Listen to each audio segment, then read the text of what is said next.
So I'm going to start with some scripture. Galatians 5. It is for freedom that Christ has set us free. Stand firm, and then do not let yourselves be burdened again by the yoke of slavery. Ben Pettit earlier said, wear a bright shirt when you're standing in front of people. Check. Even if it happens to be, your skin color. I actually didn't go to church, but a few times. The only times that I can really think of growing up was when somebody died and my Aunt Susie getting married. I think those were like 3 times that I'd been to church ever.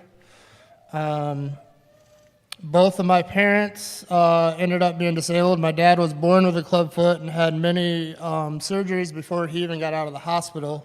He worked quite a long time, and then my mom got cancer when I was 5, and he supported 3 young kids. We were born 3 years and 8 days apart, and he did what he could. I don't really blame him, but he did self-medicate with alcohol and other stuff. That being said, from the time that I was able to walk, it was like, hey, can you go get me a beer? And then turned into like, hey, can you make me a rum and coke? Which then turned into like, hey, Dad, can I try that? And my parents kind of just let that go and said yes. So I had actually drank from the age of like 5 or 6. And, later on that's something that I don't like and have kept away from my kids. And then, as most of you guys do know, I did go to Norks. I was kind of the other end of the spectrum. I know we hear like that there was a bad school, and it definitely was, but it was kind of like prison rules. So when I was a freshman and they tried to beat me up, they didn't win and then never really got messed with anymore. I knew the hall monitors. I got away with way too much. Literally passed there because I played sports. Shortly after high school, I did move out, and it was, partying, drugs, bad. And I will say my father passed away when I was 20. He got sick. He actually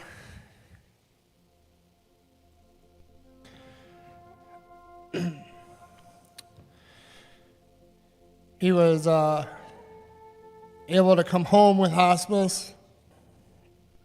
He did have a friend. Like, the only thing that I really remember from that is he was on his deathbed, and he had a friend, Dan Horde, who had came over and asked if he could pray with him. And it was actually one of the last times he was awake and coherent. He led him to Jesus.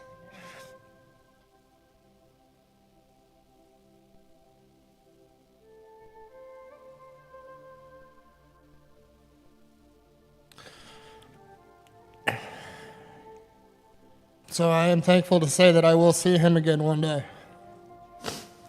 And please understand, when I'm saying these things about what I used to be and used to do, like, that is no longer anywhere near me, and I'm so thankful for that, but I'm kind of want to just paint that picture of who I was so you can see how far He's able to change you. So pretty much after that, like, there was a lot of just bad times. I pretty much worked just for my next high or my next drink, so I didn't have to deal with any of my thoughts or feelings or really anything at that time. That went on for 8 years until I re-met Amanda. Talked to her online, a few dates. She did tell me if things were, we were getting serious, and she told me that if I wanted to continue this, I had to stop the drugs and everything, which was very easy, actually. I said yes to that. I think our 3rd date was her aunt's wedding. It was the first night that anyone actually asked me to come to church, and that was my mother-in-law. Well, now mother-in-law, she wasn't at the time, but she invited me to come to church the next day. which I did say yes. And that was pretty much the start of me, like, going to church at least every weekend, being around, like, what an actual family should be. I mean, at that point in time, it seemed like most of my family had died or were people that I really didn't want to be around anymore. I did get baptized at our old church, which was New Day. Amanda and I got married. After marriage, Amanda did the worship at church. I remember going to waiting school. Actually, the first waiting school, when we were first dating, she went to waiting school 16, actually. I remember because that's my favorite number, a hockey number. I didn't go until 17, which was the next one, and the air conditioner went out too. I remember that. That was pretty bad. And it was after waiting school that I did ask to be sanctified. However, this isn't, the last one that stuck. This was one before, and I'm sad to say that I didn't get disciplined in prayer, reading the Bible, any of that. And that did cause me to backslide instead of actually going forward. Because there's only, there's one of two places you go. There's one of two places you go before that, and that's either forward or backwards. So you either go to heaven or you go to hell, you go forwards or you go backwards. I focused on work. I didn't go to as many services as I could have or should have. I had already decided not to drink at that point. Growing up in the household that I did, even before listening to Christy's now sermon, which if you haven't, you should. I had already made that choice that I didn't want my kids to grow up around that. I didn't want my kids to grow up around drugs. I didn't want them to grow up around alcohol. I wanted to keep that stuff as far away from them as I could. Amanda and the girls kept going to church almost every day, and I would pretty much work and come home and work and come home.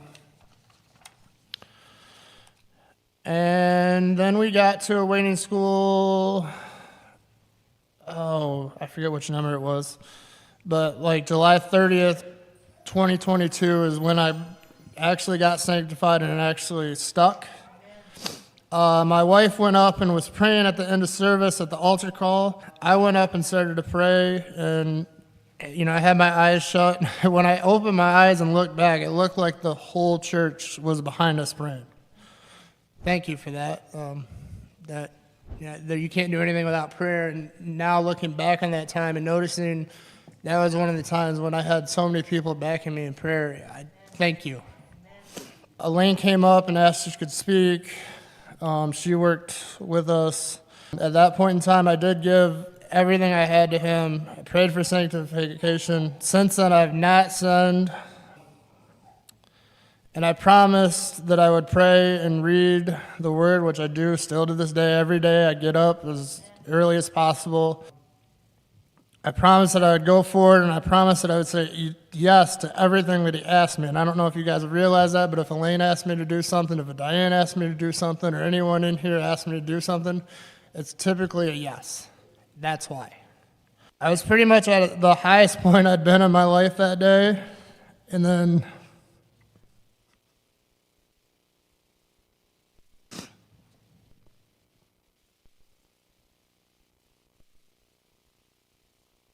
five days later, Amanda called sign.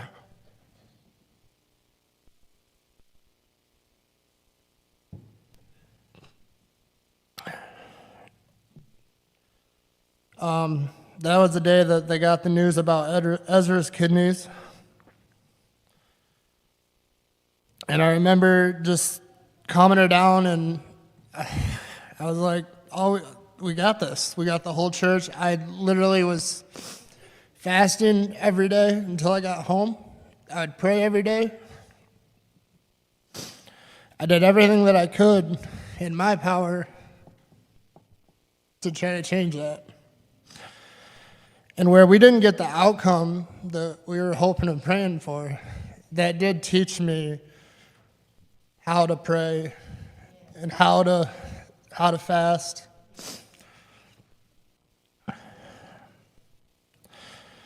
So where we didn't get the outcome, I know that we all grew more because of that kid.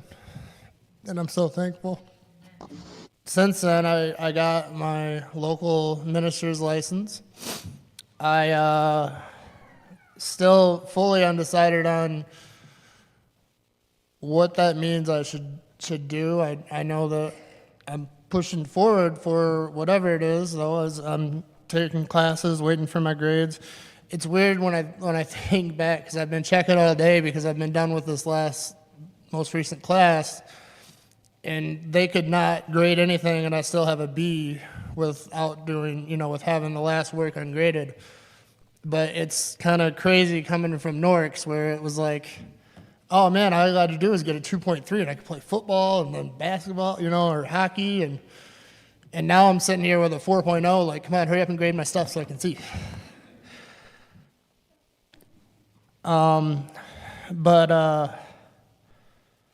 Yeah, I'm sure that whatever, my call actually ends up to be, whether it's a deacon and taking the easy way to get, ordained, or reverend, as I said earlier, how I was teaching all the reverend's kids stuff. I'm going to keep doing it until he tells me to do something else.